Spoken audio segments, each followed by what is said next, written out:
زخرنا ومولانا محمد صلى الله عليه وسلم وكافة الأنبياء والأولياء والعلماء والشهداء والصالحين وإلى جميع الأرواح المسلمين والمسلمات وإلى أرواح أبينا وأمنا. الفاتحة.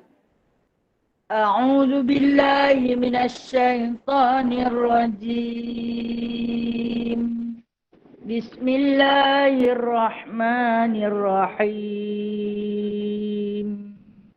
الحمد لله رب العالمين الرحمن الرحيم مالك يوم الدين. إياك نعبد وإياك نستعين. اهدنا الصراط المستقيم صراط الذين أنعمت عليهم غير المغضوب عليهم ولا الضالين.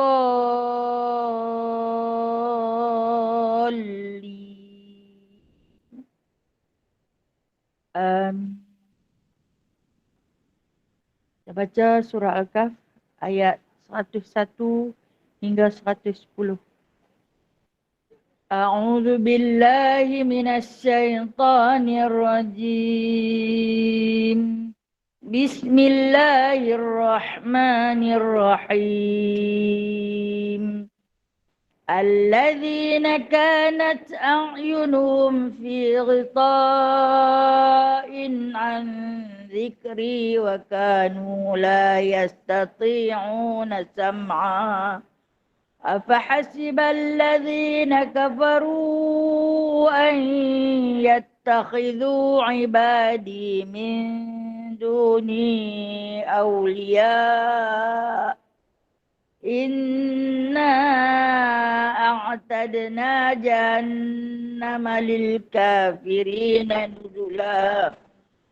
قل هل ننبئكم بالأخسرين أعمالا الذين ضل سعيهم في الحياة الدنيا وهم يحسبون أنهم يحسنون صنعا أولئك الذين كفروا بآيات ربهم ولقائه فحبطت أعمالهم فلا نقيم لهم يوم القيامة وزنا ذلك جزاؤهم جهنم بما كفروا واتخذوا آياتي ورسلي هزوا إن الذين آمنوا وعملوا الصالحات كانت لهم جنات الفردوس نزلا خالدين فيها لا يبغون عنها حولا. قل لو كان البحر مدادا لكلمات ربي لنفد البحر قبل أن تنفد كلمات ربي ولو جئنا بمثله مددا. قل إنما أنا بشر مثلكم يوحى إلي أنما إلهكم إله واحد كان يرجو لقاء ربه فليعمل عملا صالحا ولا يشرك بعبادة ربه أحدا. صدق Allahul Azim. Lagi ni selawat Anwar. Allahum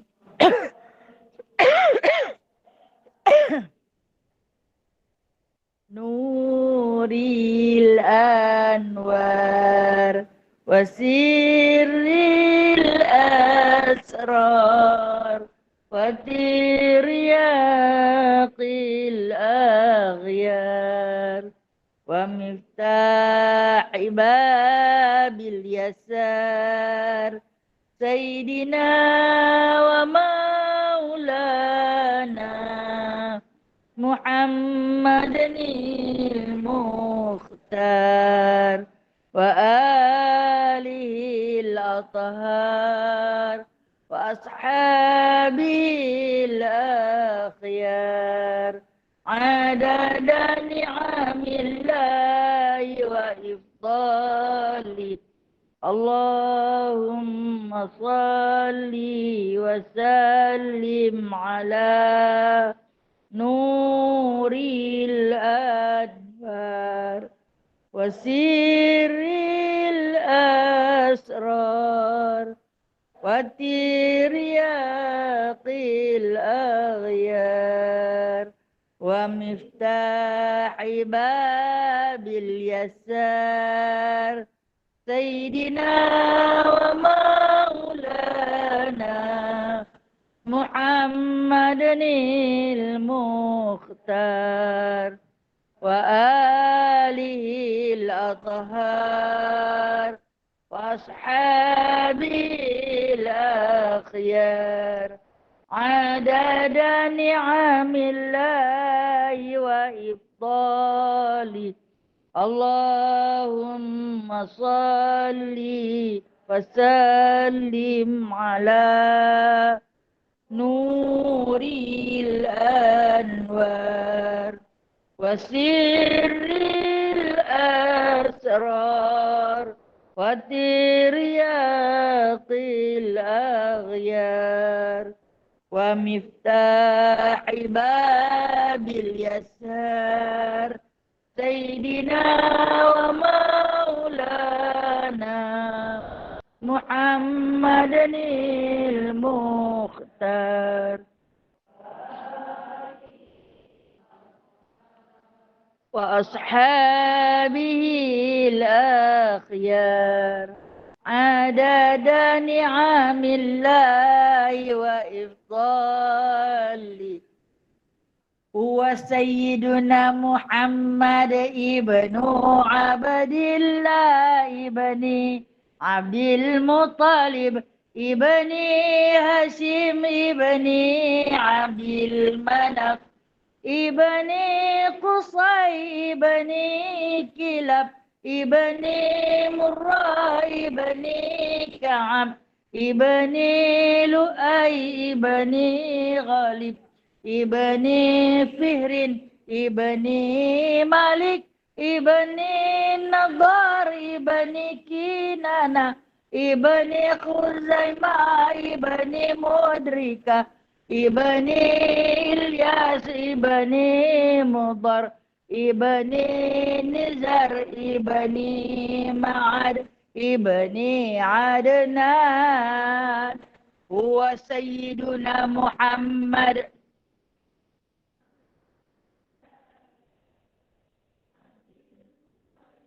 ابن ياسين ابن عبد المناف ابن قصي ابن مرة ابن لؤي ابن ابن فهر ابن مالك ابن النضار ابن كنانة ابن خزيمة ابن إلياس ابن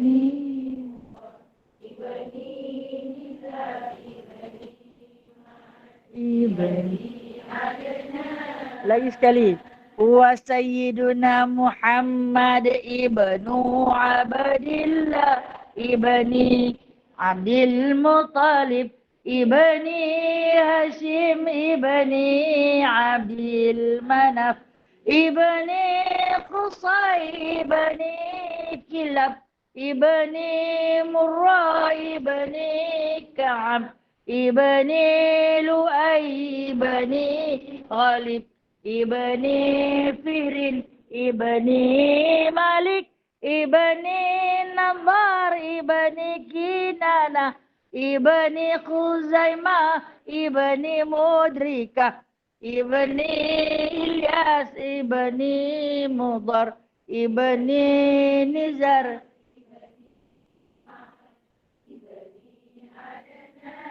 Alhamdulillah. Yang talas ni derah semua. No, tak? Yang last ni derah. Alhamdulillah. Dapat dah tu. No? Okay, Alhamdulillah. Bismillahirrahmanirrahim. Rabbi syrah li sadri wa yassir li amri wahlul 'uqdatam min lisani yafqahu qawli. Allahumma salli ala Sayyidina Muhammad wa ala ali Sayyidina Muhammad. Rabbi yassir wa la tu'assir. Rabbi tamim bi khair ya karim. Subhanaka la 'ilma lana illa ma 'allamtana. Innaka antal alimul hakim. Innaka antas sami'ul alim. Innaka antat tawwabur rahim. Amma ba'du fa ya ibadallah. Alhamdulillah. Sahabat-sahabat yang diridhai Allah, yang dirindui baginda Nabi sallallahu alaihi wasallam, yang sangat-sangat saya kasihi. Alhamdulillah. Syukur kita kepada Allah Taala, Allah Azza wa Jalla, Allah Jalla Jalalah, dengan kebesaran, dengan keagungan dan kemuliaannya. Pagi ini kita sehari lagi umur dipinjamkan, sehari lagi usia dipanjangkan, sehari lagi nikmat dilimpahkan. Terima kasih wahai Allah. Dan pagi ini kita akan sambung muzakarah kitab 10 sahabat yang dijamin syurga. Baik, sebelum kita baca, hari ini ada lagi 2 kitab. Ada tak yang nak beli? Ada yang nak beli kitab tak hari ini? Tak ada dah. Jangan malu, kitab ni tulisan Rumi. Bukan Jawi dah. Saya punya Jawi. Tapi saya buka edisi Rumi. Okay, tak ada lah. Tak ada, Alhamdulillah. Baik. Kita sambung muka surat 53. Sayyidina Umar Al-Khattab. Sayyidina Umar Al-Khattab. Kita baca lah. Dia bubuh bahasa bunga-bunga sikit. Awal tu nah. Dalam kekeringan pasir Mekah, udaranya yang berat dan kepanasan yang memuncak.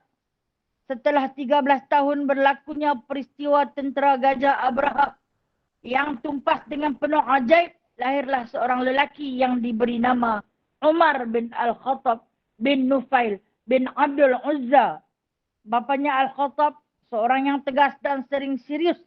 Gagah tubuhnya, tinggi tekadnya. Benarlah Umar mewarisi sikap bapanya itu. Ibu Umar pula ialah Hantamah binti Hashim, Hisham bin Al-Mughirah, saudara perempuan Abu Jahal. Nama asalnya Amru bin Hisham. Jadi kira Abu Jahal tu pak penakan dia. Abang mak dia. Abu Jahal tu abang mak Sayyidina Umar Al-Khattab. Rupa-rupanya Umar ialah anak saudara Abu Jahal. Maka tidak hairanlah sikap mereka berdua begitu mirip dalam banyak keadaan. Okey, kita berkenalan dulu. Kita berkenalan dulu dengan Sayyidina Umar Al-Khattab. Satu-satunya susuk tubuh yang berada dekat dengan Nabi SAW. Manusia kedua terbaik selepas Sayyidina Abu Bakar As-Siddiq. Sayyidina Abu Bakar As-Siddiq yang pertama yang bergandingan dengan Nabi SAW, dan yang kedua ialah Sayyidina Umar Al-Khattab, yang mana kalau nak diikutkan di dalam giliran ataupun nombor siri yang memeluk agama Islam, Umar Al-Khattab masuk selepas 6 tahun kenabian Rasulullah sallallahu alaihi wasallam. Bermakna lepas 6 tahun Nabi ditabalkan, Nabi diputerakan menjadi Rasul, baru dia masuk Islam. Lama tu. Agak lewat. Berbanding dengan Sayyidina Abu Bakar As-Siddiq, ialah pemuda yang pertama masuk Islam.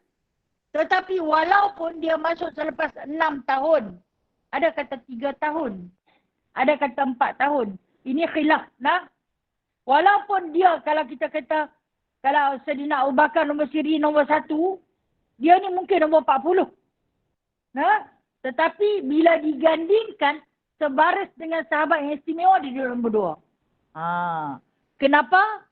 Kerana kehebatan dia di dalam menyebarkan dakwah Islamiah dengan penuh keberanian, sehingga kan Nabi SAW pernah bersabda, "Lau kana min ba'di nabiyya lakana Umaru rasulah."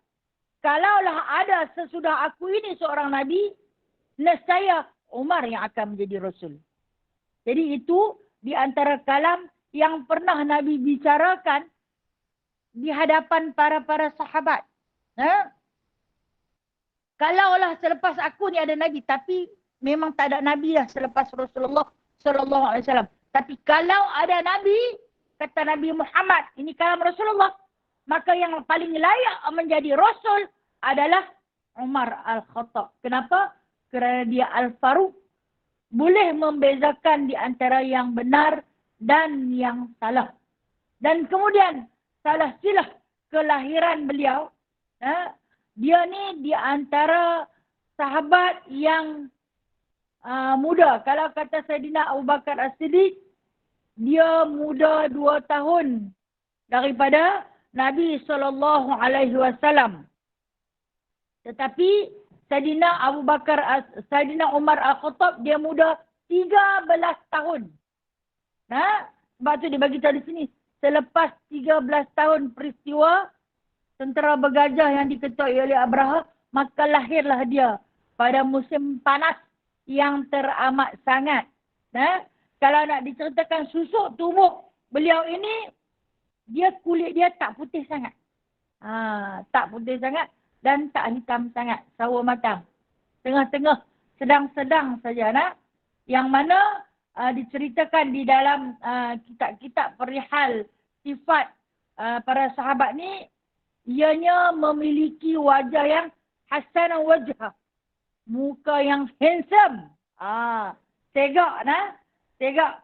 Yang diceritakan tapak tangan dan kaki dia penuh. Maksud penuh ni tebal. Macam mana kita nak buat dah? Perkasa. Keperkasaan. Dia punya tubuh badan dia tinggi lampai orang dia. Sehingga kan kalau sahabat tengok dia datang, dia berjalan marah jauh, dia pun semua kata, dia naik kuda ke? Dia naik kuda. Padahal dia tak ada apa, dia jalan kaki. Tapi nampak macam dia naik kuda sebab tinggi. Ketinggian dia tu. Kemudian dia punya ruas tangan tu, sebab tu yang Nabi sebut, tapak tangan dia dengan tapak kaki dia penuh. Penuh ni maksud dia, kalau dia bubuh pendampak, confirm mati. Dia kalau kata itu dia baru nampak, sebab tu Raja Hercules dia yang tampak teriak tu baru kena penampak dia. Tak kena genggam penumbuk dia lagi Ada tak mudah sejarah saya yang tu tak puas hati. Siapa Yahudi tak masuk dalam sejarah takut malu lah kan. Dia pun cerita hebat sangat. Okey. Kemudian Sayyidina Umar Al-Khattab ini terkenal dengan ketegasan dia. Ketegasan dia. Mewarisi sifat ayah dia. Siapa dia? Al-Khattab. Dan Tok Wan dia, yang dikatakan Nufail ni Tok Wan, kemudian Abdul Uzza ni nenek dia. Seorang pencipta kepada kemusyrik.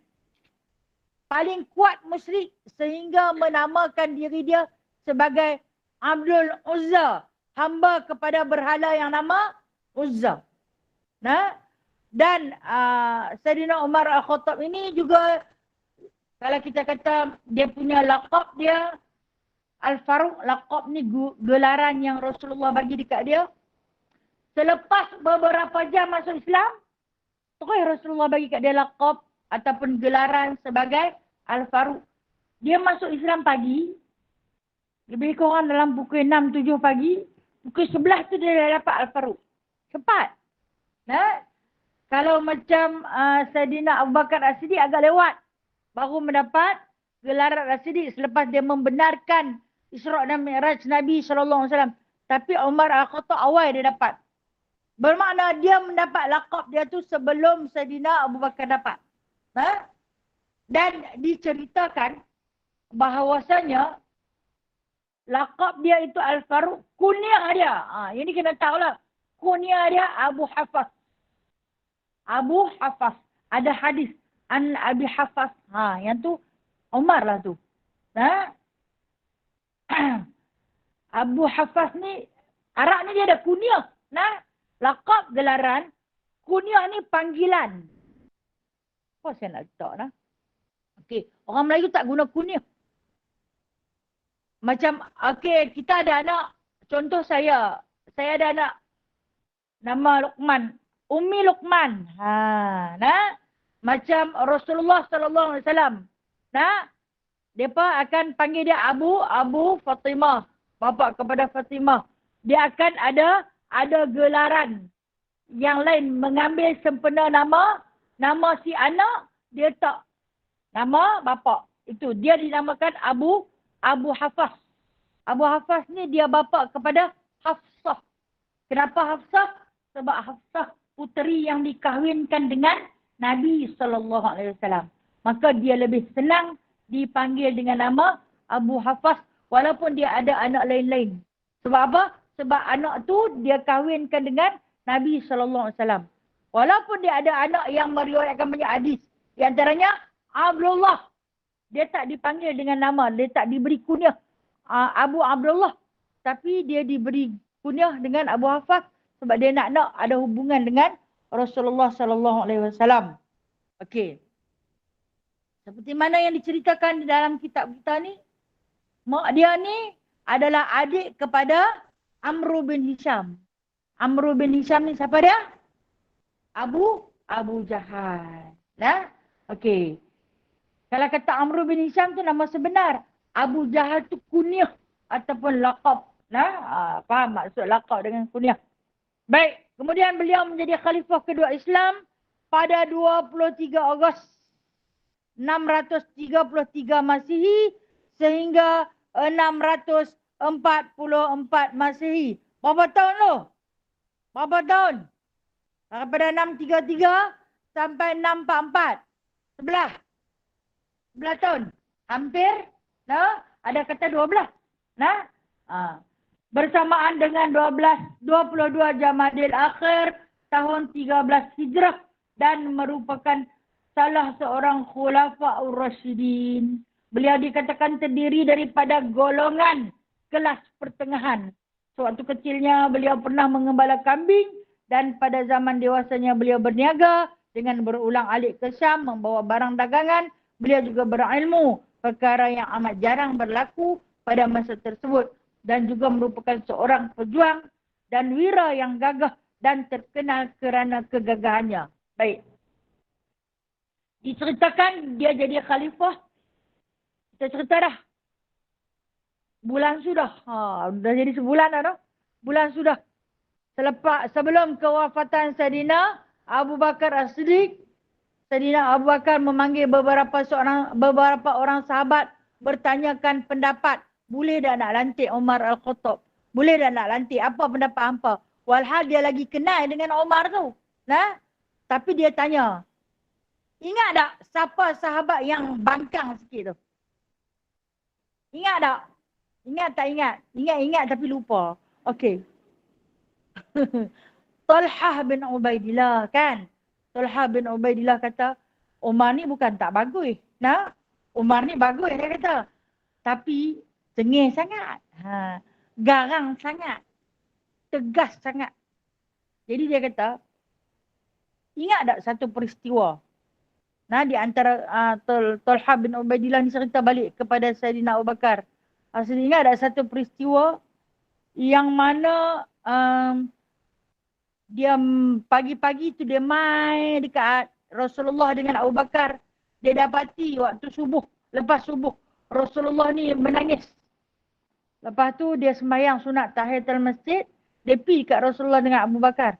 Masih ada kesan-kesan tangisan. Dia tanya kenapalah dua orang sahabat ni sedang menangis.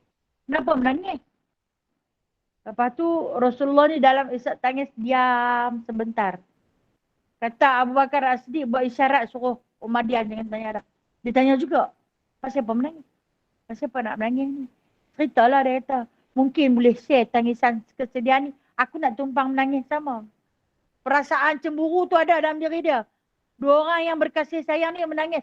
Boleh tak aku nak tumpang sekali nak tangis sama? Lepas tu Rasulullah kata, kalau hang tak sedih macam mana? Kalau aku tak sedih pun aku nak buat-buat menangis. Di antara kisah dia ni banyak yang kita dengar hari ni kita rasa nak tergelak lah. Tapi zaman Rasulullah ni semua orang takut dia ni, cerita dia ni. Lepas tu, puan-puan pernah tengok ada cerita ni. Tapi tak apalah. Filem Piramli pun ulang 10 kali tak ada masalah. Tak?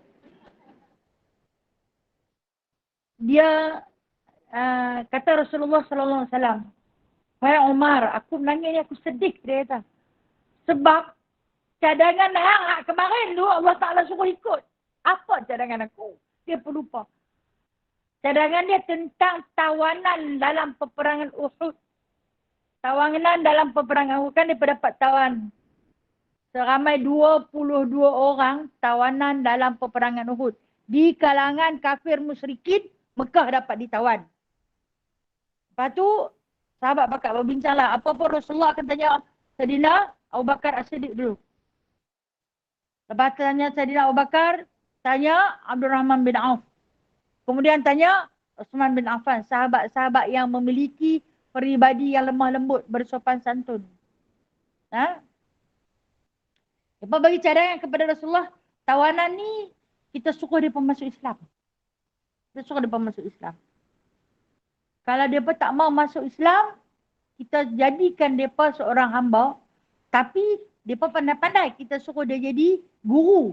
Mengajak budak-budak kita dan mengajak kita hak tu yang buta huruf ni. Belajar membaca dan menulis. Jadikan mereka tawanan. Tapi tawanan sebagai seorang tenaga pengajar. Kemudian selesai dia buat kerja mengajar, suruh dia buat kerja rumah. Ataupun kerja luar rumah. Kan tawanan. Jadi Rasulullah ni suka pada cadangan tersebut. Baiklah cadangan tu kan. Terbaiklah. Lepas tu baru Rasulullah nak tanya kepada Umar. Tanya Umar, dia kata, aku sedang je, dia kata. Potong pula bagi mampu orang, senang dia kata. Saya yang kata, dia tak kata dah. Dia tanya dia kata, bunuh buang mereka ni.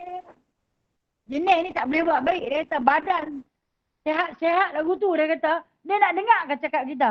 Mereka lari, dia kata.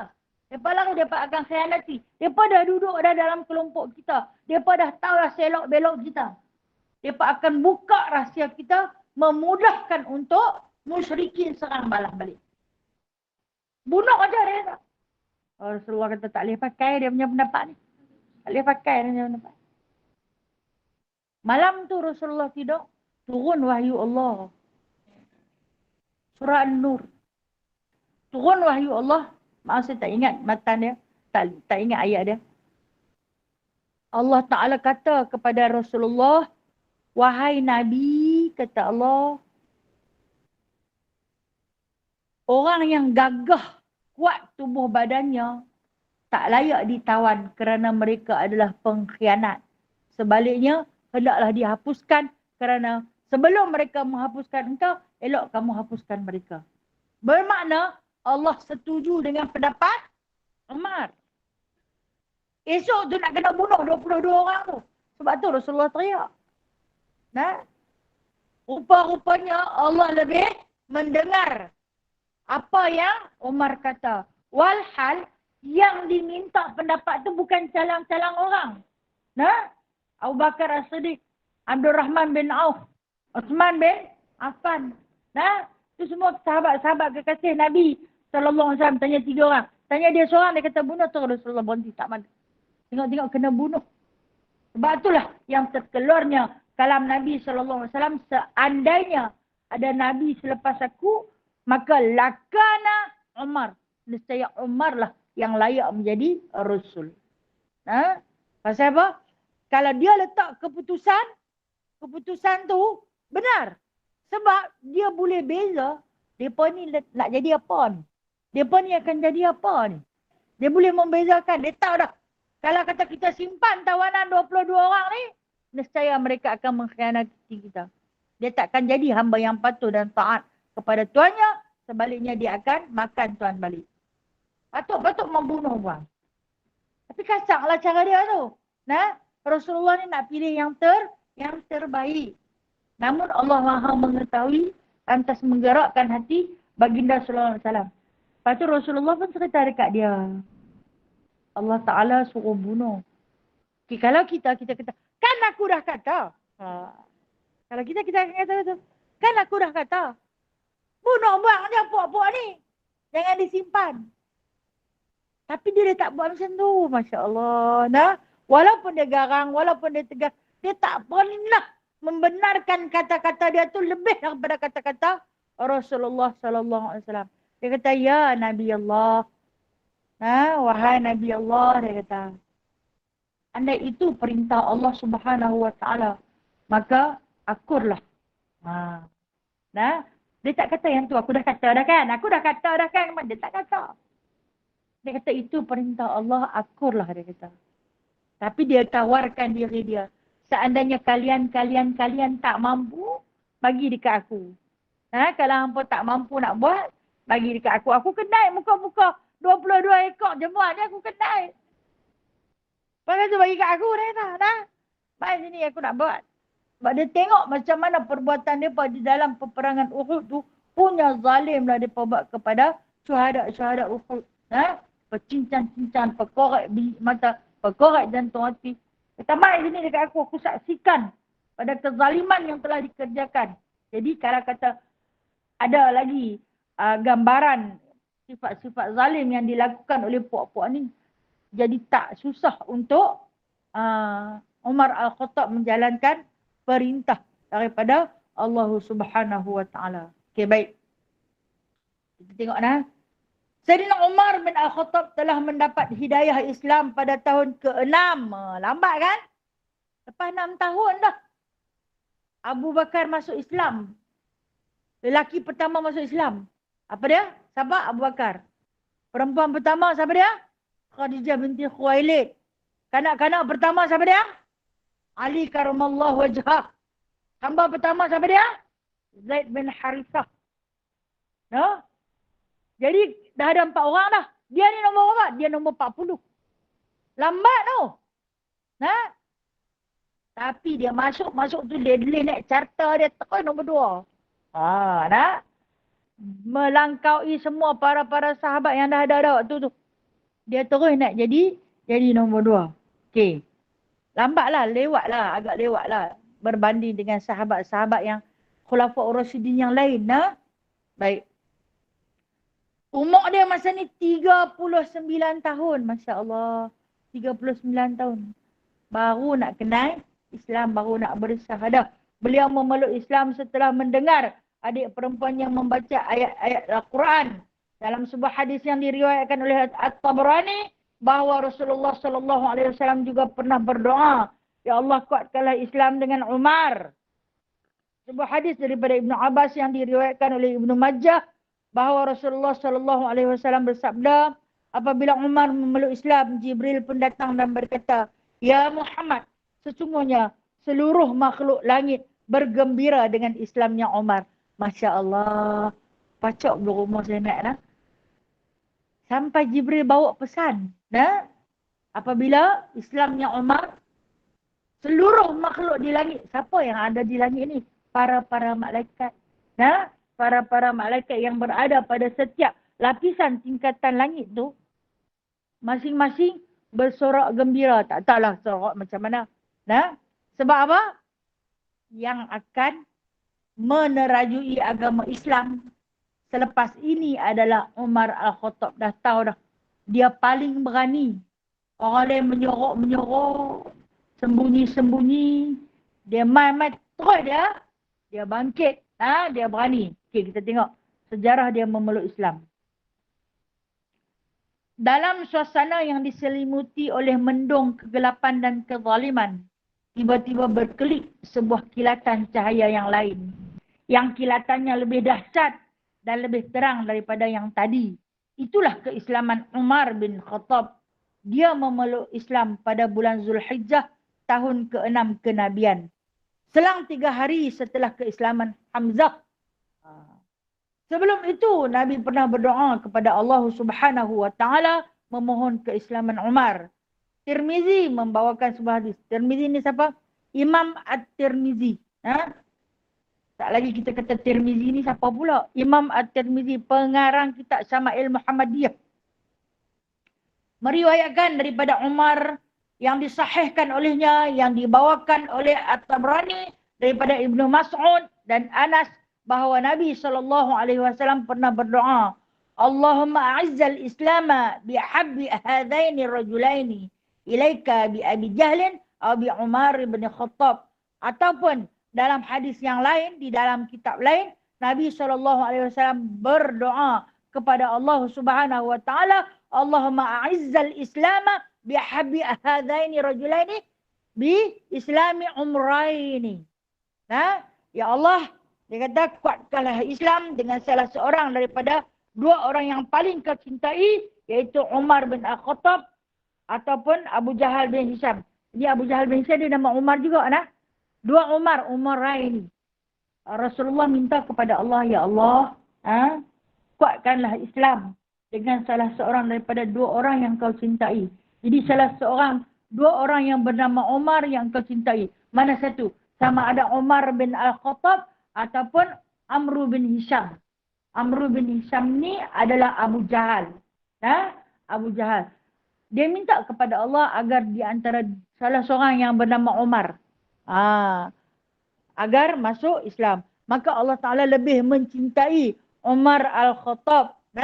Ternyata antara kedua-dua orang itu yang lebih Allah cintai ialah Umar Al-Khattab. Sunan Tirmizi. Dia tulis 20 tu dipetik daripada Sunan Tirmizi pada bab-bab tentang manaqib. Ni kitab manaqib ni tebal. Saya tak boleh nak heret banyak-banyak kitab. Saya yang reban ilmu tak banyak mana heret je kitab. Pergi balik dah. Baca pun tak habis. Tak tahulah bila nak alim dah, sampai mati tak alim. Harap kitab saja berlambak-lambak segala jilidnya ada. Allahu Akbar. Ampunlah dosa hamba ya Allah. Setelah mencermati semua riwayat yang ada tentang keislaman Umar, kelihatan bahawa bersemayamnya Islam di dalam hatinya terjadi secara beransur-ansur. Namun begitu, sebelum saya paparkan ringkasannya terlebih dahulu, perlu saya tunjukkan tentang watak dan perasaan Umar di hari-harinya.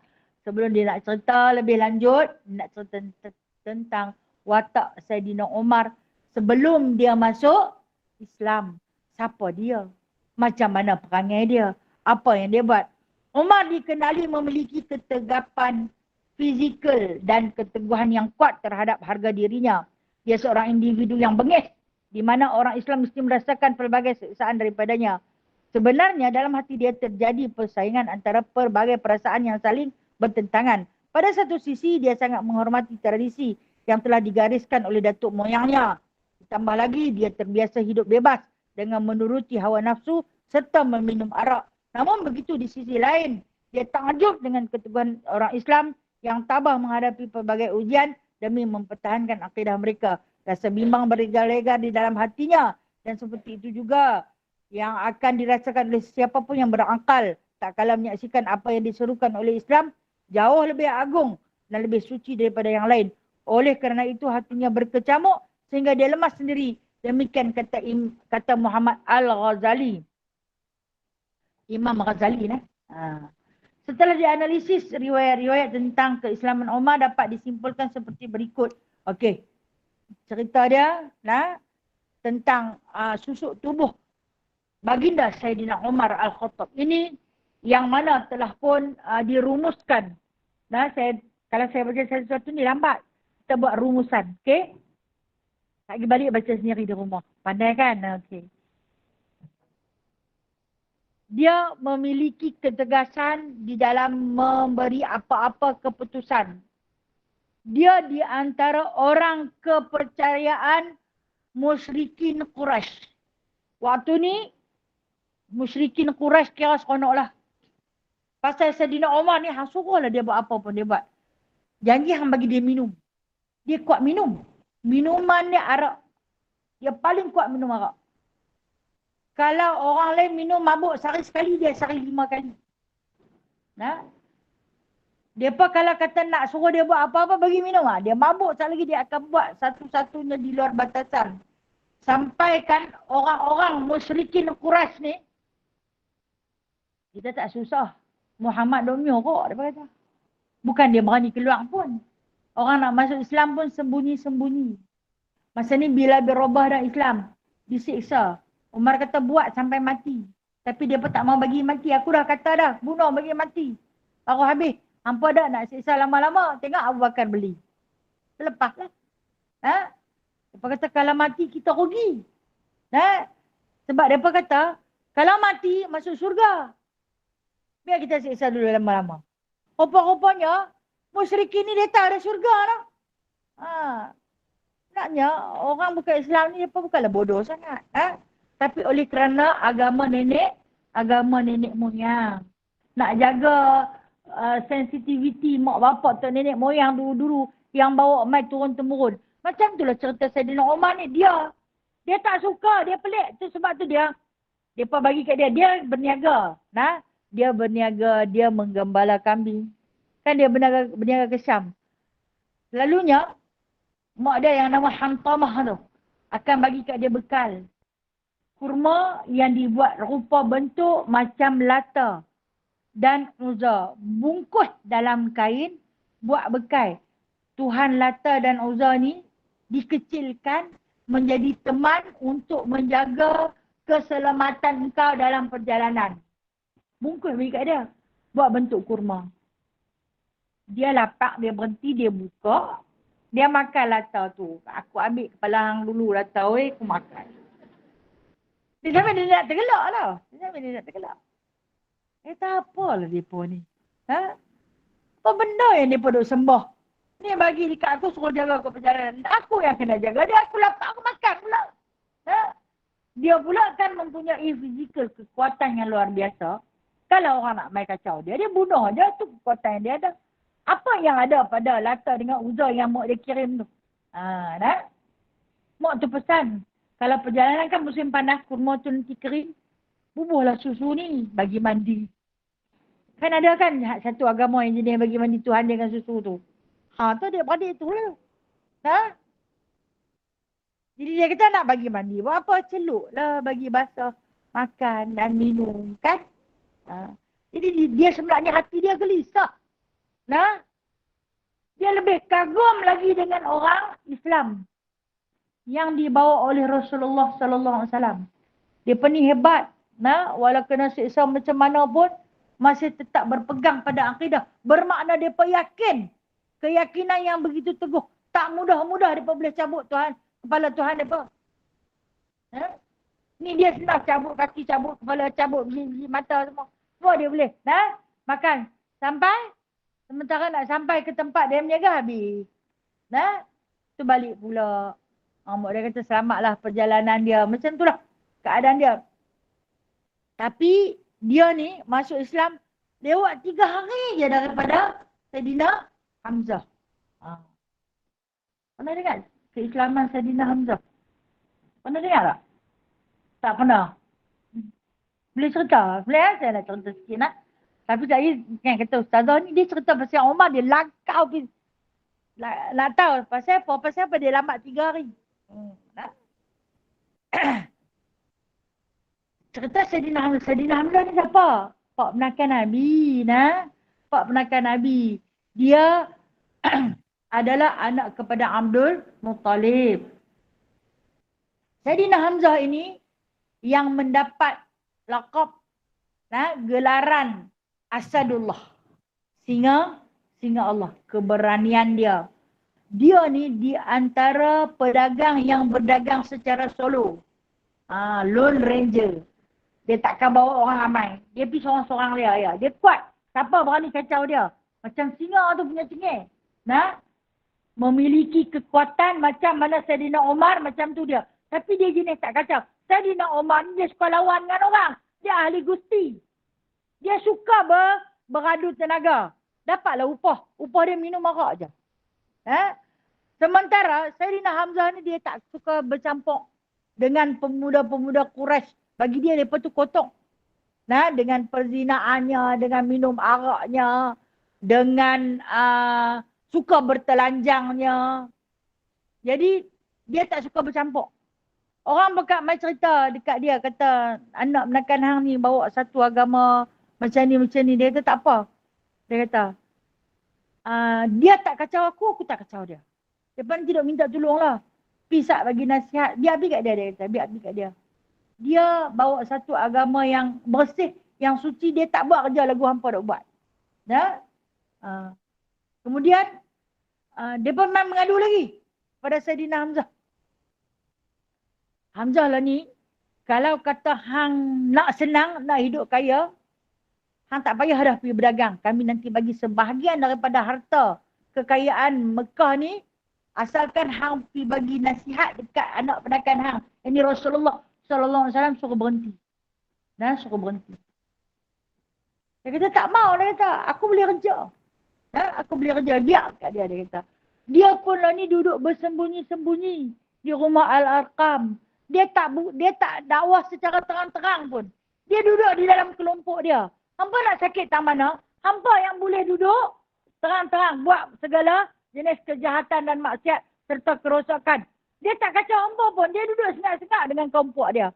Jadi jangan kacau dia. Dia pergi berniaga. Dia balik mai. Dia jumpa ada seorang budak perempuan. Seorang budak perempuan di tengah jalan. Di dalam tangan budak perempuan tu ada 3 biji kurma. Dia berhenti, dia turun, dia kata, budak ni sesat kot. Dia nak bawa balik. Budak ni kata, tak, aku tak sesat. Dia kata, sebab di tangan dia ada 3 biji kurma, siapa bagi? Dia kata, Abu Bakar bagi. Abu Bakar bagi. Pasal apa Abu Bakar bagi? Dia kata, dia adik-beradik dia tu, dia kata, ada di rumah lapak-lapak. Dia kata, Abu Bakar ni tak ada apa nak bagi. Dapat orang bagi kat dia kurma, dia bagi semua ni dekat aku. Lepas tu kata Hamzah, inilah akhlak yang dididik oleh Muhammad. Dia sanggup berlapar demi mengenyangkan orang yang lagi susah daripada dia. Lepas tu budak ni kata, sedihlah dia kata. Sedih, kesian dekat Muhammad tu, kata budak perempuan ni. Dia kesian dekat Muhammad. Pasal apa? Muhammad tadi, waktu dia duduk di Baitullah, dia nak pergi sembahyang dengan Abu Bakar. Adalah syariat yang difardukan. Belum lagi solat 5 waktu ni. Dia kata, dia dipukul. Kan saya ada cerita dalam kisah Abu Bakar Siddiq. Dia pun dipukul. Abu Bakar sampai pingsan. Rasulullah sampai luka parah. Abu Bakar sampai rupa pun tak kenal. Dia kena pukul. Siapa yang tukang pukul? Abu Jahal. Abu Jahal yang pukul Rasulullah. Dia dengar anak penakan dia kena pukul, walaupun dia belum Islam lagi. Dia tak Islam lagi. Dia terus tinggal barang dagangan dia di situ, dia terus pergi ke Kaabah. Adalah Abu Jahal dengan geng-geng dia duduk kat situ, duduk minum-minum. Sampai di situ, dia cekak Abu Jahal, dia bagi sedah penumbuk, Darman, kalau kata orang kita jatuh, terlentang, usaha nak bangkit. Pasal apa ni? Ramai pukul aku, tak duduk ramai pukul aku. Maka penumbuk dia baru tahu. Yang orang lain pakat nak tolong. Dia kata, hang pukul Muhammad . Hang pukul Muhammad. Ya, aku pukul dia kata, aku pukul.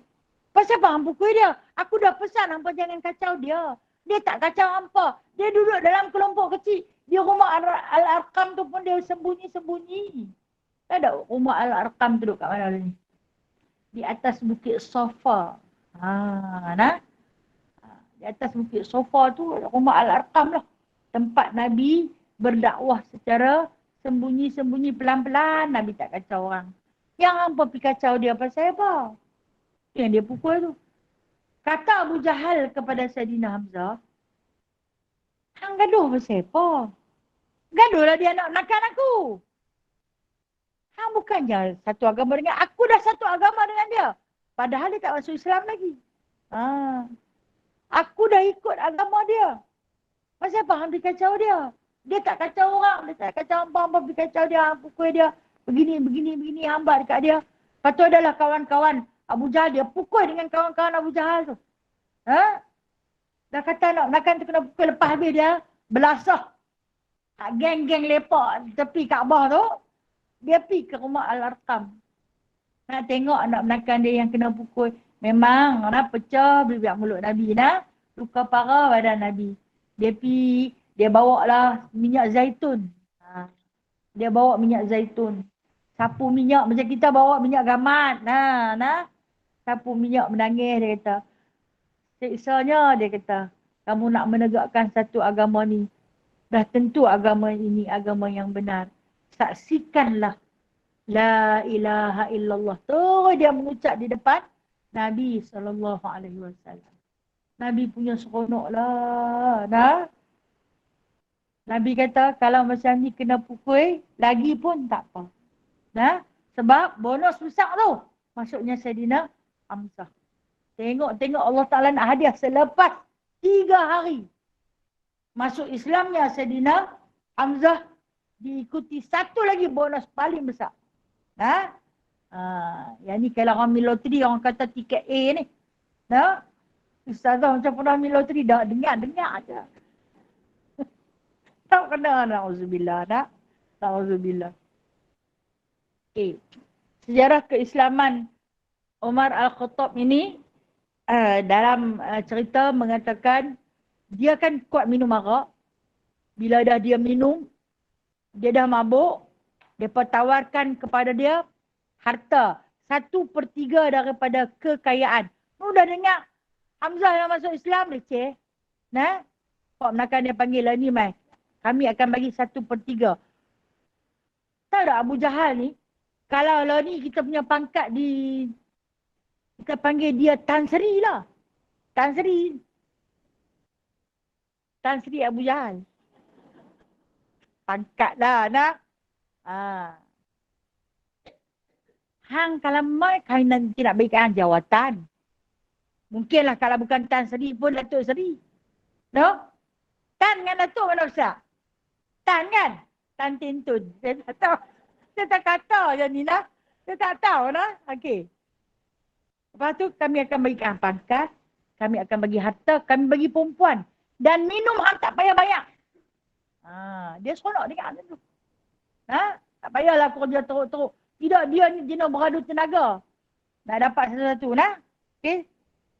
Tapi dengan syarat hang pergi bunuh Muhammad. Hang bunuh Muhammad. Kerja tu senang. Kerja senang. Itu yang diceritakan dalam beberapa hadis. Dia tu punya besar tinggi. Dia naik kuda ni, kaki dia menderek atas tanah ni. Punya besar dia. Kita naik kuda jenuh kerabat. Jenuh kerabat. Tapi dengan bangku nak kerabat naik tu pun takut. Okey. Bayangkan macam ni lah. Kita naik motor. Kaki sampai tak ke tanah?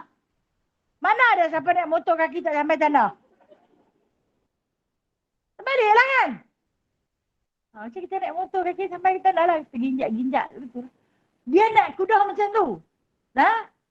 Dia naik kuda macam tu.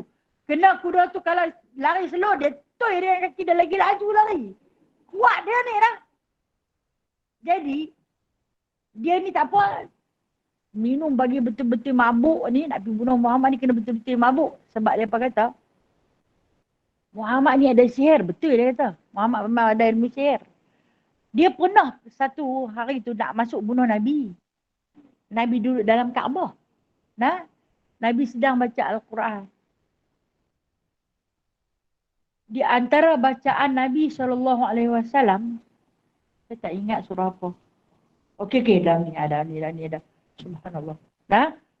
Innahu laqaulu rasulun karim wa ma huwa biqaulin sya'irin qalilan ma tu'minun. Yang ni yang di antara yang dibacakan oleh Nabi SAW di dalam Kaabah ketika mana dia nak masuk dibunuh, surah Al-Haqqah. Surah Al-Haqqah. Al-Haqqah ni cerita tentang hari kebenaran, hari kiamat. Jadi dia nak masuk bunuh Nabi. Kemudian sampai kepada ayat tersebut, dia berhenti, dia dengar. Dia kata betul lah, dia kata Muhammad ni punya air. Tengok-tengok sampai kepada satu ayat. Wa ma huwa biqaulin sya'irin qalilan ma tu'minun. Kata Allah Subhanahu wa taala, sesungguhnya dia kata Al-Quran itu bukan ucapan penyair.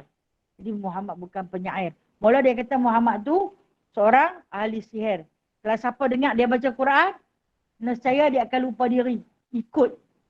Nah, kemudian kalau dengar dia baca macam penyair. Tengok semua tu Allah Ta'ala menafikan. Bahasa Al-Quran tu bahasa Arab. Dia ni memang berbahasa Arab. Jadi dia pun faham. Waktu ni dia nak bunuh kali pertama dia keluar. Kali kedua tu yang kata dia bagi dia minum betul-betul nah. Dia kata kan kita tengok pada muka surat 58. Kalau dia kata dia bukan penyair, dia dukun lah. Kemudian dalam ayat tu sambung terus. Wala biqalin kahin. Qalilan ma tadhakkarun. Tanzilun min rabbil alamin. Dan bukan pula ucapan dukun. Maknanya dia bukan dukun, dia bukan penyihir lah. Sedikit sekali kamu mengambil pengajaran daripadanya. Al-Quran adalah wahyu yang diturunkan daripada Rabb alam semesta. No? Sampai dia kata sehinggalah ke akhir surah, maka Umar berkata, mulalah Islam menyusup ke dalam hatiku. Dia tak masuk lagi Islam.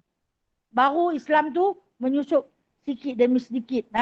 Inilah detik-detik awal tumbuhnya benih keislaman di hati Umar.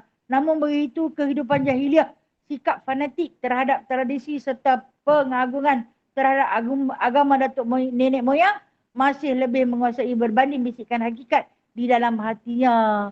Sampailah dia tetap berkeras memusuhi Islam sampai kepada satu bukti iaitu watak Umar yang keras serta pemusuhannya yang sengit terhadap Rasulullah sallallahu alaihi wasallam adalah peristiwa ketika dia keluar nak membawa pedangnya untuk membunuh baginda sallallahu alaihi wasallam. Di pertengahan jalan dia berjumpa dengan Nu'aim bin Abdullah An-Naham dan Al-Adwi dan seorang lelaki daripada Bani Zuhrah atau Bani Makhzum. Orang yang dijumpainya itu bertanya, kamu mau pergi ke mana wahai Umar? Dia menjawab, aku akan membunuh Muhammad.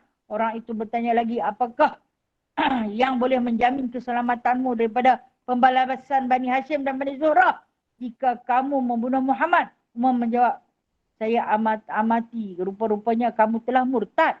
Kamu telah meninggalkan agama yang kamu peluk. Orang itu membalas, maukah kamu kutunjukkan satu perkara yang amat menakjubkan wahai Umar? Sesungguhnya adik perempuanmu bersama suaminya juga telah murtad. Mereka berdua meninggalkan agama yang kamu anuti. Ini dia kata, lepas dia dah mabuk sungguh dah, jumpa di pertengahan jalan dua orang sahabat yang dah masuk Islam. Han nak pergi bunuh Muhammad. Han tahu tak, sat lagi keturunan Muhammad suku apa? Suku Bani Hashim dan Bani Zuhrah. Depa nanti balah, dah tahu dah. Suku Bani Hashim dengan suku Bani Zuhrah ni orang yang kuat dalam peperangan. Bijak mengatur strategi peperangan. Hang sanggup nak lawan dengan mereka? Macam mana nak buat ni? Hampa ni macam dah Islam. Maksud dia kata hampa murtad. Murtad daripada agama nenek moyang tu lah. Tak lah ni macam ni. Kami nak tunjuk satu lagi keajaiban. Apa dia? Adik hang dah masuk Islam. Dengan suami dia. Adik dia nama Fatimah binti Al-Khattab. Suami adik dia bernama Sa'id bin Zaid. Sa'id bin Zaid. Dia ada dalam kitab kita ni. Dia sahabat yang ke-10 dijamin syurga. Kita akan baca sejarah kisah pasal Sa'id bin Zaid. Ni dia kata hampir jumpa dia dulu. Pilah jumpa. Rupa-rupanya dalam kejauhan ni,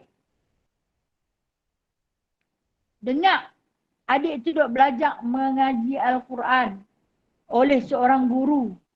Siapa dia guru dia? Khabab. Okey, Khabab saya dah pernah cerita dah. Dalam sejarah Sayyidina Abu Bakar As-Siddiq yang membebaskan Sayyidina Khabab yang disiksa teramat sangat, diselar dengan besi panas. Begitu juga sampai kepala dia. Tidak ada kulitnya, tak ada satu seinci pun yang licin. Semuanya dibakar, diselar. Dia dilayuk, dipanggang di api hingga menitik minyak dia. Tapi bila dah sihat, jadi guru tuition, guru Al-Quran. Pi ajak siapa? Pi ajak Fatimah binti Al-Khattab dan Sa'id bin Zaid membaca Al-Quran. Waktu dia tengah ajak tu, Sayyidina Umar sampai. Bila Sayyidina Umar sampai, Adik tu dengar bunyi tapak kaki kuda pun tahu. Yang mai tu abang dia. Nah, pelik dengar. Dia tu orang punya takut kat dia tu. Sampai bunyi tapak kaki kuda pun dia orang tahu. Macam kita lah. Enjin kereta kita, enjin motor kita nah. Kucing di rumah je tahu. Rejo dia dengar je enjin kereta kau ni, dia keluar mereka semua. Padahal serupa je kalau kita dengar kan. Tapi dia tahu, Masya Allah. Dia takut nak, dia suka kan. Nah? Jadi, adik tu pergi mengendap ke pintu rumah, tengok-tengok. Oh, abang aku mai, dia pun abang lah. Dekat cikgu tuition dia tu. Khabar. Khabar kan kena seksa punya teruk. Abang kata-kata macam tu. Khabar ni tak ada nak lari lah. Nah. Baru dah ambil lembaran. Masa tu Al-Quran belum dibukukan lagi. Nah. Baru dah ambil lembaran nak lari. Dia dah terjah masuk. Terjah masuk, awal-awal sekali dia bubuh penampak Sa'id bin Zaid. Jatuh pingsan tak sedap terus. Terus tak sedap. Dia tak tahu apa sejarah berlaku. Dia tak sedap. Dia cekak khabar dan lari. Dia pegang lembaran. Adik tu kabut daripada tangan dia. Sebab dia tak suci. Khabar lari. Tapi lari tak jauh. Lari belakang rumah. Dan dengar cerita dia nak bunuh ke dia nak buat apa kat adik dia ni. Khabar terpaksa lari menyelamatkan diri. Adik dia ni, adik darah daging. Berani mengadak si abang tu. Suami kawan dah tak sedar diri, dah kena pukul dah. Kan kena pukul teruk-teruk pun kalau kena pingsan tu. Teruk lah tu kan. Dah. Lepas tu dia kata, hang baca apa ni? Man? Nak tengok, dia kata tak boleh. Dia kata, hang kotor, hang najis. Sucikan badan dia. Bersihkan rumah. Dia pun mandi. Dia pergi mandi. Dah. Dia mandi lagu cara dia lah. Kemudian dia mai balik dekat adik tu. Barulah adik tu bagi nah, surah Taha ayat 1 hingga 5 nah. Taha ma anzalna alaikal qur'ana litashqa illa tadhkiratan liman yakhsha tanzilan mimman khalaqas samawati wal ard. Allahumma salli alaihi wasallam. Tanzilan mimman khalaqal arda was samatil ula ar-rahmanu 'alal arsyis tawa. Yang ni ayat ni kita boleh ambil dia sebagai ayat melembut hati. Dibacakan pada anak-anak. Ubun anak-anak kita. Nah? Sebab apa? Hati Saidina Umar yang macam batu tu. Lembut, cair seperti air. Apabila membaca surah Taha ayat 1 hingga 5. Kita baca. Tiupkan ke ubun-ubun anak-anak tersebut. Nah? Kata ulama, tiup dengan menggunakan nafas hidung. Sebab hidung tak pandai berdusta. Memanglah tak pandai berdusta, dia tak ada lidah. Buatnya dia ada lidah macam tu, dia pun nak mohon juga lagu kita ni. Nah? Jangan tiup melalui mulut kerana mulut pandai berdusta. Pasal apa? Mulut ada lidah. Itu saja. Nah? Jadi kalau orang tanya kita, kalau nak tiup ke mulut boleh tak? Pasal apa? Hidung saya selalu tersumbat. Boleh. Ini cuma cadangan ulama saja. Nah? Okey. Jadi kalau kata berdusta tu selalu kata lah. Cuba kalau letak lidah dalam lubang hidung. Kau rasa hidung nak mohon tak? Mohon betul tak lah. Nah? Dan kemudian dia membaca nak jatuh pedang daripada tangan dia. Nah? Melutut dia, bersyahadah di hadapan adik dia, tanya adik dia boleh dah nak berjumpa dengan Rasulullah sallallahu alaihi wasallam. Kemudian adik dia kata, boleh nanti saat nak gerak Sa'id bin Zaid pingsan. Khabar air dia menyorok belakang rumah tu, keluarlah mai, baru berani kau lah. Tadi takut lah. Geraklah. Dia kata bukan susah nak gerak. Dia kata percik ayak je. Kat muka Sa'id bin Zaid. Percik bangkitlah. Kau tu bangkit selek mata tengok. Oh, dah ada lagi hawan yang demah aku tadi lah. Dah ada lagi tak ke mana dah. Sahabat dia kata tak apa. Dia dah lembut. Nah? Dia nak masuk Islam. Aku dengar dia bersyahadah tadi. Jangan takutlah. Nah, lah ni tugas kita bawa dia pergi kat Rasulullah. Dia kata bukan mudah nak masuk tembok Rasulullah ni. Walaupun rumah Al-Arqam tu hanya tembok biasa saja. Tapi bukan mudah nak masuk ni. Dia punya pengawal dia hebat-hebat. Walaupun tak sekuat Umar Al-Khattab, tapi akidah dia kukuh. Nah, susah nak tembus ni. Tak apa. Suruh Khabab dan Sa'id bin Zaid bawa dia. Nah, kita kata bila ada orang dalam yang tukang bawa ni, senanglah nak melepasi tembok rumah Al-Arqam bin Al-Arqam. Sambung minggu depan. InsyaAllah ta'ala. Sambung minggu depan insyaAllah. Berhenti sebelum kenyang. Faham berhenti sebelum kenyang? Tengah-tengah sedap tu berhenti. Baru dia minggu depan dia tunggu pula. Ya? Boleh baca. Boleh baca. Dia ada cerita dah ni. Saja kita ni bila kita bermuzakarah, kesedapan bermuzakarah adalah berbeza daripada kita baca seorang-seorang. Tidak? Tu pasal. Itulah pasal. Kalau tidak, orang tak mau mengaji. Duduk di rumah, kitab banyak-banyak tu baca dah cukup alim dah. Kenapa nak pergi cari guru? Kesedapan berguru berbeza dengan kita duduk mengaji seorang-seorang di rumah. Setuju tak? Alhamdulillah. Okey. Ada soalan nak tanya?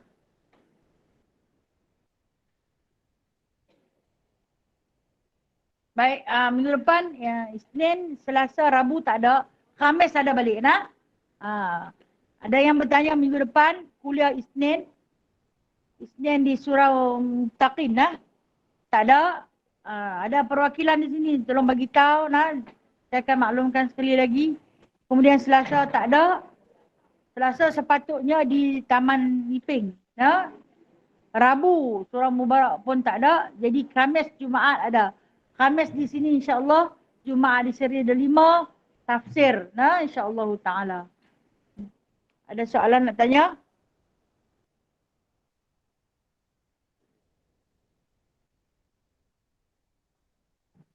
Ada apa noh?